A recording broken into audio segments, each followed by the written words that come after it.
মই এটা কথাই ক'ব খুজিছো যে অসমৰ মাটিত থাকি যিসকলে পাকিস্তানৰ দালালি কৰিব কাকো আমি এৰি নিদিও এই কথা সকলোৱে মনত ৰখা উচিত হ'ব এৰি দিব লাগে নেকি এৰি দিব লাগে নেকি হি লাগিলে যিমানে ডাঙৰ মানুহ নহওক কিয় যিসকলে পাকিস্তানৰ দালালি কৰে তেওঁলোকক আমি কেতিয়াও এৰি দিব নোৱাৰো যোৱা কালি মই গোলাঘাটত আছিলো যোৰহাটত আছিলো তাতে মই সাংবাদিকক কৈছিলো যে আমাৰ অসমত কংগ্ৰেছ দলৰ 3 জন সংসদ আছে ইয়াৰ ভিতৰত এজনে আটাৰী বৰ্ডাৰ দি গৈ পেলাই পাকিস্তানত 15 দিন চৰকাৰক নুকুৱাকৈ থাকি আহিছে তাৰো ৰেকৰ্ড অসম চৰকাৰৰ ওচৰত আছে আৰু এই ধৰণৰ ব্যক্তিক আমি ক্ষমাও নকৰো আৰু এনে ব্যক্তিৰ বিৰুদ্ধে আমি কঠোৰৰ পৰা কঠোৰতম ব্যৱস্থা লম এই কথা আজিয়ে মই ক'ব বিচাৰো শ্ৰদ্ধাৰ ৰাইজ মোদী ডাঙৰীয়াক আমি শক্তিশালী কৰিব লাগিব অমিত শাহ ডাঙৰীয়াৰ হাত শক্তিশালী কৰিব লাগিব যাতে আমাৰ ভাৰতত আমি এক নিৰাপদ পৰিৱেশ সৃষ্টি কৰিব পাৰো সকলো ধৰ্মৰ লোকে মিলাপ্ৰীতিত থাকিব পাৰে আৰু সকলোৱে মিলিজুলি থাকিব পাৰে যোৱা পৰহি দিনাখন কাশ্মীৰত বন্দুক লোৱাৰ আগতে মানুহক সুধিছে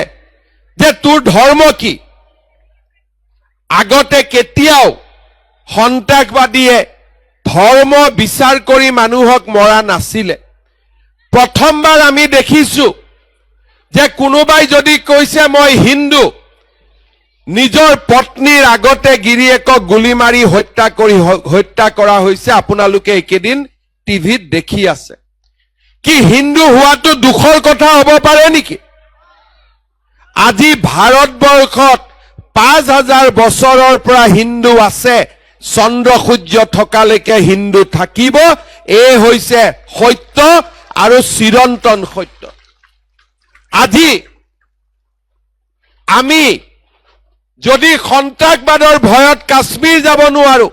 সন্ত্ৰাসবাদৰ ভয়ত যদি অসম আহিব নোৱাৰো উত্তৰ পূব যাব নোৱাৰো তাক আমি কেতিয়াও মানি ল'ব নোৱাৰো আৰু সেই কাৰণে সন্ত্ৰাসবাদৰ বিৰুদ্ধে আমি হিন্দু মুছলমান সকলোৱে একেলগে যুঁজিব লাগিব ভাৰতত সন্ত্ৰাসবাদে যাতে মূৰ দাঙি উঠিব নোৱাৰে তাৰ বাবে সকলোৱে আমি একেলগে কাম কৰিব লাগিব শ্ৰদ্ধাৰ ৰাইজ আজি আপোনালোকে দেখা পাইছে বিজেপি দলৰ শাসনত হিন্দু মুছলমান খ্ৰীষ্টিয়ান সকলো আজি নিৰাপদে আছে এতিয়া যেতিয়া আমি চৰকাৰী আঁচনি দিওঁ আমি সকলো ধৰ্মৰ লোকক দিওঁ আমি কেতিয়াও নুখুদো যে তুমি মুছলমান তুমি অৰুণোদয় নোপোৱা এনেকুৱা কথা আমি কওঁ নেকি আমি কেতিয়াবা কওঁ নেকি তুমি মুছলমান মানুহ তুমি অৰুণোদয় নাপাবা প্ৰধানমন্ত্ৰীৰ আৱাস নোপাবা তেনেকুৱা কথাটো বিজেপিয়ে নকয় বিজেপিয়েতো সকলোৰে লগত সমানে থাকে আজি আমাৰ কংগ্ৰেছসকলে মানুহক কয় যে ওয়াকফ আইন আহিলে মছজিদ ভাঙি দিব মাদ্ৰাছা ভাঙি দিব আপোনালোকে এটা কথা কওক বিজেপি অহাৰ পিছত অসমত মছজিদ বাঢ়িছে নে কমিছে পাকিস্তানী উগ্ৰপন্থী সকলে যি ধৰণে নিৰীহ মানুহক হত্যা কৰিলে আৰু বহু মাতৃৰ বুকু ক্ষুধা কৰিলে বহু মোৰ ভন্টিৰ শিৰৰ সেন্দুৰ মচি দিলে মই সকলো পৰিয়ালবৰ্গলৈ অসমবাসী ৰাইজৰ হৈ সমবেদনা জ্ঞাপন কৰিছো বিদেহী আত্মাৰ সদ্গতি কামনা কৰিছো আৰু ভগৱানক প্ৰাৰ্থনা কৰিছো যাতে প্ৰধানমন্ত্ৰী নৰেন্দ্ৰ মোদীক শক্তি দিয়ে তেখেতে যাতে আমাৰ ভাৰতৰ বুকুৰ পৰা এই পাকিস্তানী সন্ত্ৰাসবাদীসকলক নিশেষ কৰিব পাৰে, নোহোৱা কৰিব পাৰে। আৰু আমাৰ ভাৰতত পাকিস্তানে যাতে কোনো কাৰণতে সন্ত্ৰাসবাদ চলাব নোৱাৰে তাৰ বাবে কঠোৰ ব্যৱস্থা গ্ৰহণ কৰিবৰ বাবে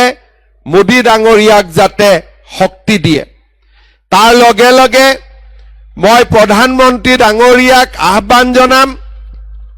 যে তেখেতক ভগৱানে আৰু শক্তি দিয়ক। পাকিস্তানৰ লগতে আমাৰ দেশৰ ভিতৰতো যিবিলাক পাকিস্তানৰ দালাল আছে সেইবিলাকো যাতে মোদী ডাঙৰীয়াই খতম কৰিব পাৰে, শেষ কৰিব পাৰে। যোৱা দুদিনমানত মই দেখা পাইছো, কালি দেখা পাইছো যে আমাৰো কিছুমান দুই এজন মানুহে ইনডাইৰেক্টলি পাকিস্তানৰ সমৰ্থনতে ফেচবুক, হোৱাটছআপ বা পোষ্টিং কৰা মই দেখা পাইছো।